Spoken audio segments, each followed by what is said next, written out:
Assalamualaikum warahmatullahi wabarakatuh. Nama saya Dava Putrianto dari kelas DPIB 1.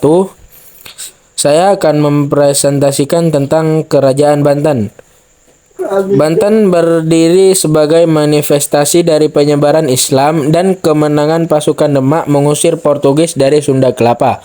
Sebelum menjadi daerah Islam, Banten merupakan bagian dari Kerajaan Pajajaran. Dalam catatan sejarah disebutkan, Pajajaran menjalin kerjasama dengan Portugis yang saat itu sudah berkuasa di Malaya. Dari kerjasama ini, Pajajaran berharap dapat bantuan Portugis untuk membendung pengaruh Demak yang sudah mencapai Jawa bagian barat.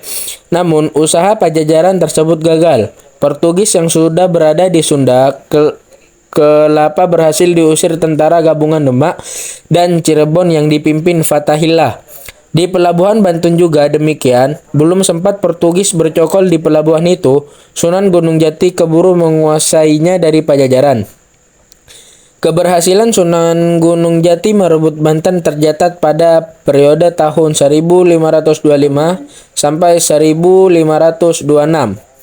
Pada tahun 1552, Sunan Gunung Jati memilih kembali ke Cirebon dan kekuasaan Banten diserahkan kepada anaknya, Maulana Hasanuddin.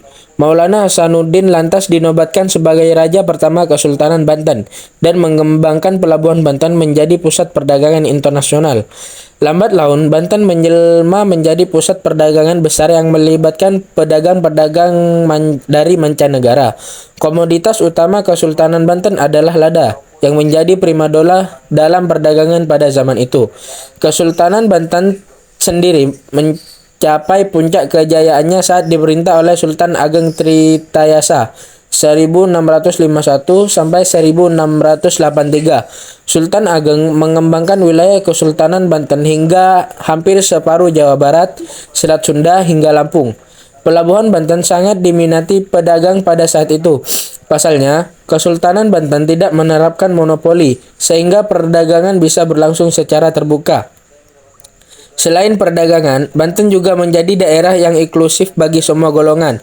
Meskipun diperintah dengan sistem Islam, namun kebebasan beragama sangat terjamin di Banten. Bahkan pada tahun 1673, dibangun sebuah kelenteng di pelabuhan Banten sebagai simbol kebebasan beragama. Kemajuan Banten ini menarik perhatian kekuatan besar saat itu, seperti Portugis, Spanyol, hingga Belanda. Menurut Ayang Utriza Yakin 2008, kemajuan Banten membuat Cornelis de Houtman pada 1596 menggambarkannya sebagai Amsterdam van Java atau Amsterdamnya Pulau Jawa. Sekian dari saya, terima kasih. Wassalamualaikum warahmatullahi wabarakatuh.